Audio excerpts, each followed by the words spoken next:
as much as this subquery does the trick, there are, I think, better ways. And one of the best ways I can think of is using this sentence or the keyword with. Now, one of the problems that we've currently got is this derived table can only be used once in the overall query. If I wanted to use it a second time, then I would have to write it out again and again. Thankfully, such complicated queries are out of the scope of this exam. But the principle isn't. Let's say I wanted to write a select statement that I wanted to have the ability to reuse in the same select statement. Well, what I can do is move this down, this bit at the end, and I can say with my table as. So what this with does is it says this subquery, I want you to store it temporarily for the select statement as my table. So now we can create a select query, select star from my table. And it's a bit of a standalone query now. I mean, yes, you need the bit above to make sense of it, but isn't that so much clearer than what we had before? So if I called this, instead of my table, if I called it a table with ranking, there we go. So now select star from table with ranking where the rank is less than or equal to 5. Doesn't that just make it so much easier? Now I have to say I love the with command. It just adds such a clarity. And again, because it is a subquery, you can run it separately. It makes debugging so much easier. You can add additional tables as well and have that all in the one select query at the end. So let's say we want another one which has all of the table transactions for the year 2014. So I don't need to repeat the word with, I just need a comma to separate it. So I'm going to call this transactions 2014 as, and I select everything from table transaction where the date of the transaction is less than 2014 or 101. Now notice that it runs as it is. I haven't included this new table, but there's no syntactic error. So I'm now going to join this table. So left join transaction. Notice it's in the autocomplete on table with ranking dot employee number is equal to transaction table dot employee number and filter by order by that table. So now it gets both tables which I can highlight, calculate separately, evaluate separately, and it just joins them. It just makes everything much clearer. You will soon find you have got incredibly dense code if you have to pack everything together with subqueries. But this isn't dense at all. Yes, you have to look up to all of the withs to understand it, but if you have judicious naming of these derived tables, your end meaning is so much clearer. So I can heartily recommend to you the with statement. Now notice all of this is one statement. The fact that we've got select starting all the way down here it doesn't matter. We just have this with at the top, gives us these derived tables, and then we can use them in the select query. Now I can't use it thereafter. I can't do another select star with ranking because that will give me an error. Its scope is just this one select statement.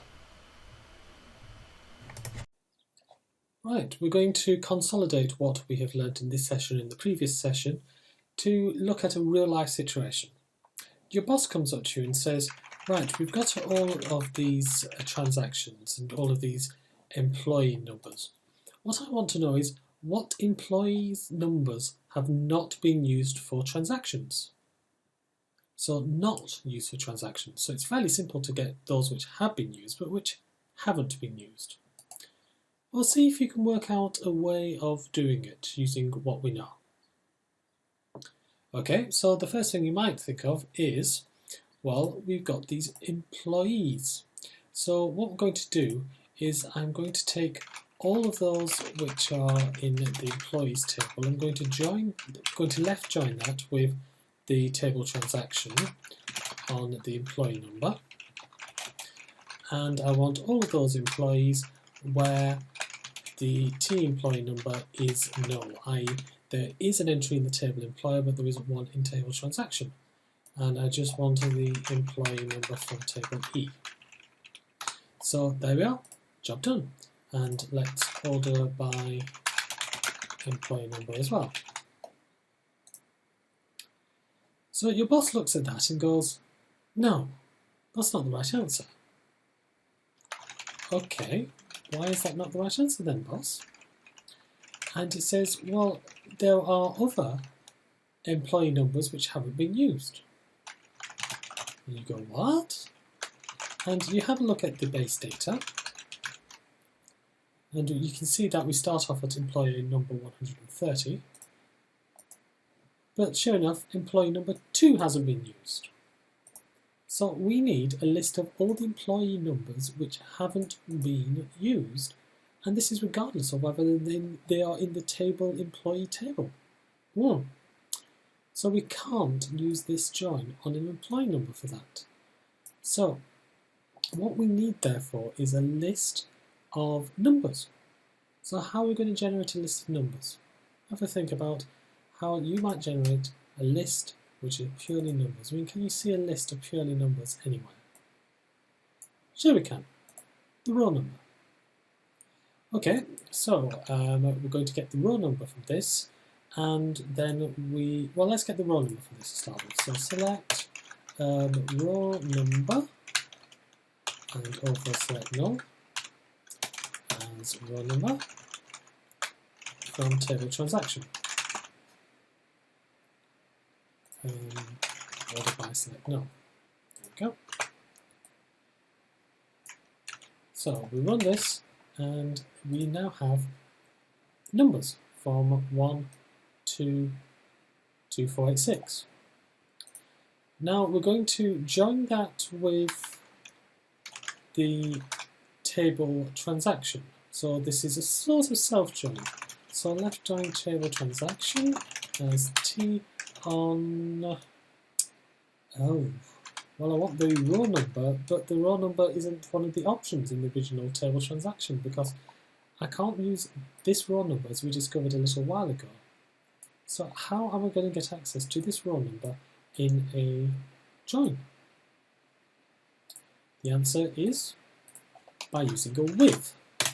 So with numbers as, so now we have encapsulated numbers in a separate table, a temporary, very temporary table, only temporary to the scope. So now we can left join this numbers with the transactions. So we're looking for the row numbers being equal to the employee numbers where the employee number is null. And what we want to get is a list of the row numbers. So these will give us the missing employee numbers. And sure enough, we get 2, 5, 7, 9, and so forth. 41, 42. And if you scroll all the way down to the end, it goes all the way to 2,486. But your boss says, actually, I don't want it to go all the way to 2,486. I just want it to stop where the row numbers stop. Ooh, okay. So where the employees currently being used in table transactions stop. So where did they stop? Well, they stop at, the latest one is 1125. So how can we adapt this select statement to only go as far as 2215? We use the top 1125. So that, as this is a non-correlated subquery, I can run it by itself, only goes up to 1125. And so now if I run the entirety, you can see that there is now no order. So I better put an order reference, order by row number. And now we've got an order 250 and all the way down to 1120. So we have just solved one of the problems. Now, what if you didn't have table transaction to hand as a means of generating numbers? Well, can I recommend another table which you'll always have called sys.objects? So this contains all of the objects and you can, that are in the database, and you can see there's 115 rows, but we need 1,125. Well, that's fine. What we do is we do a join with another version of objects. And what sort of join would accomplish this? Something that gives us a Cartesian join, a cross join. So now if I run this, we have 13,225 rows, which is the previous number we had squared. So now we can select the row number from that.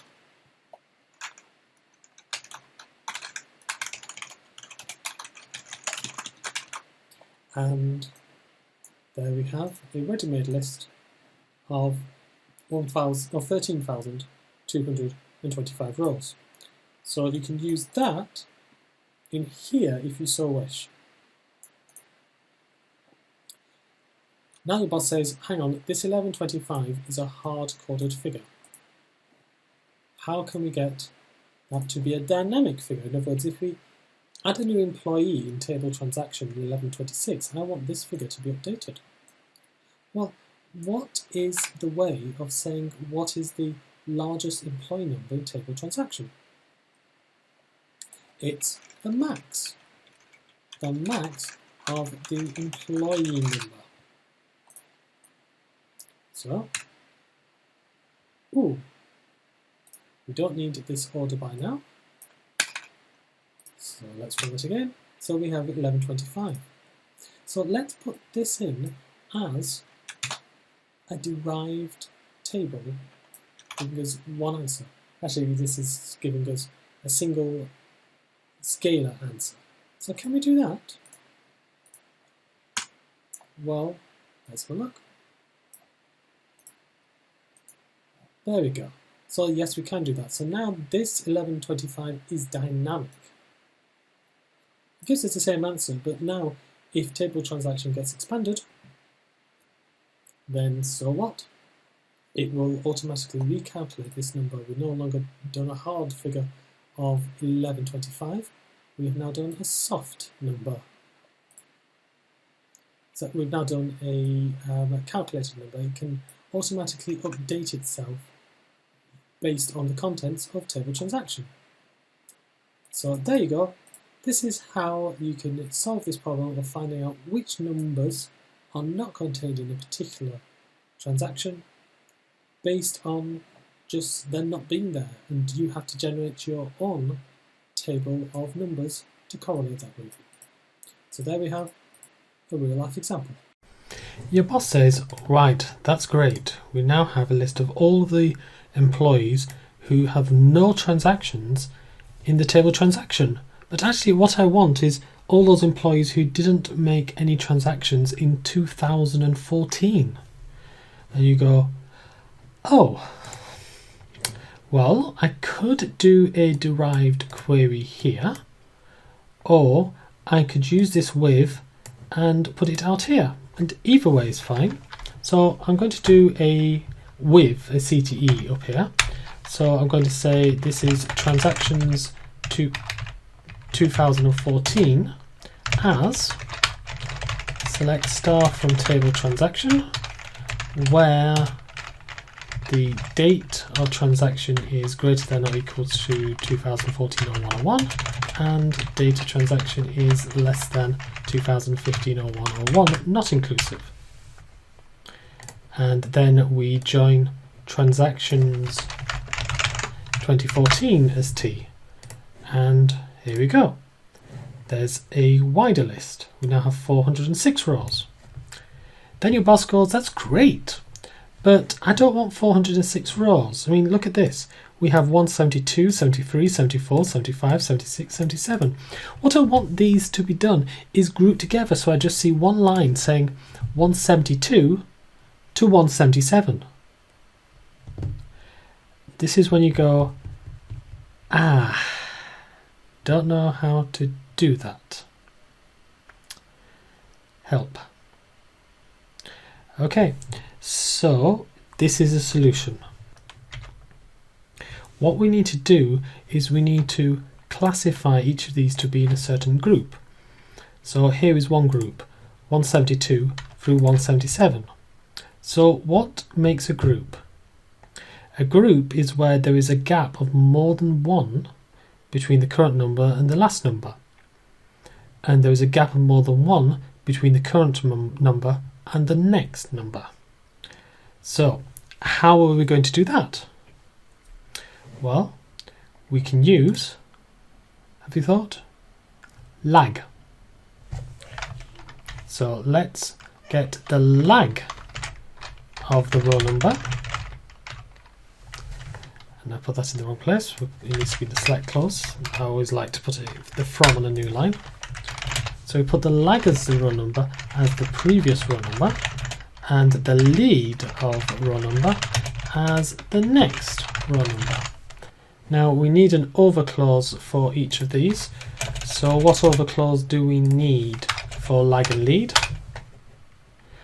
We need an order by.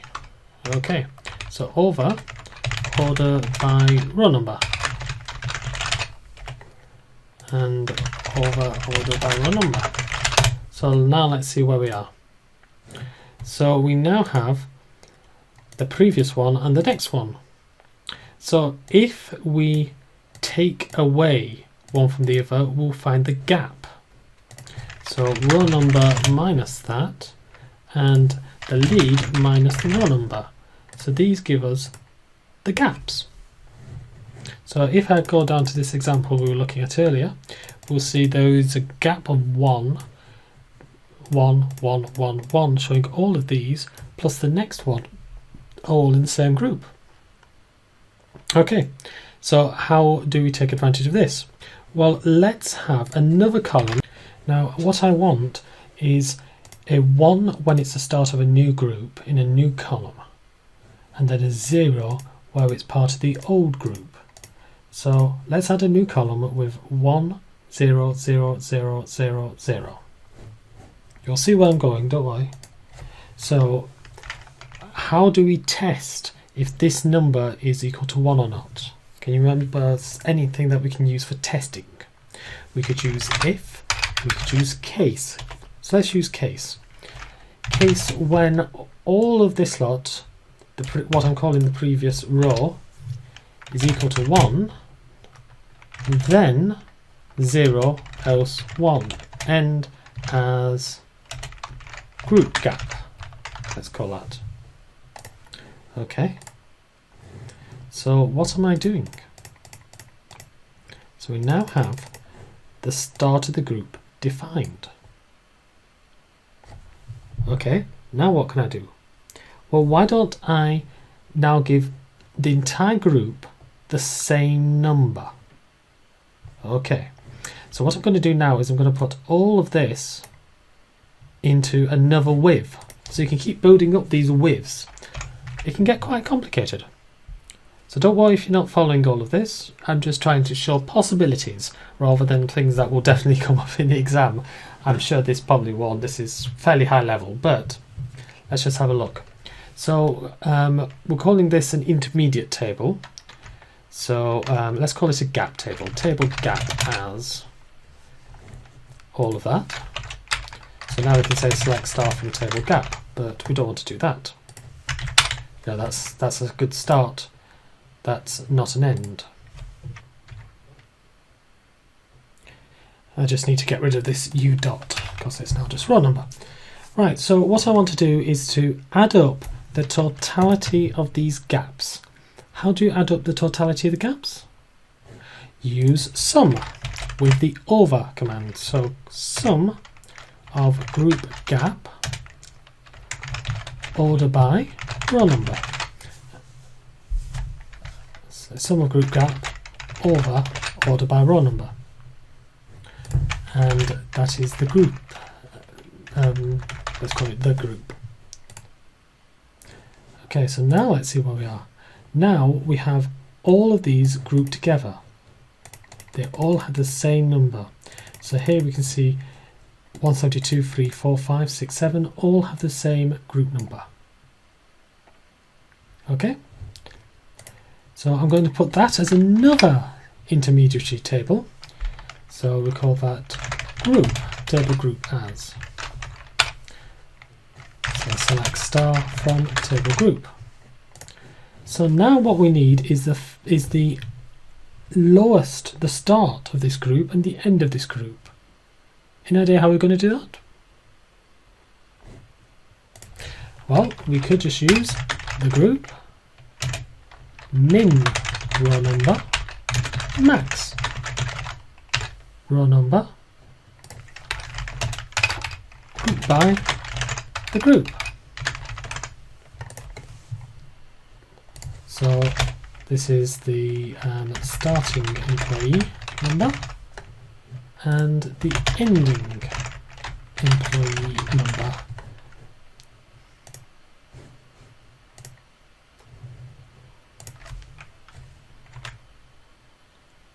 And now we're ordering not by row number but by the group. So let's see what we've got. So now if you have a look at this, we've got on one line 172 to 177. We've got what we wanted. It groups 2 to 2, 5 to 5, 7 to 7, 9 to 10 and so forth. Now we can hide the group from the ending results. And there we are. We now have, instead of all those 400 and odd rows, 268 rows. And if we want to know how many employees are on a particular row, then we can subtract the maximum from the minimum and add 1.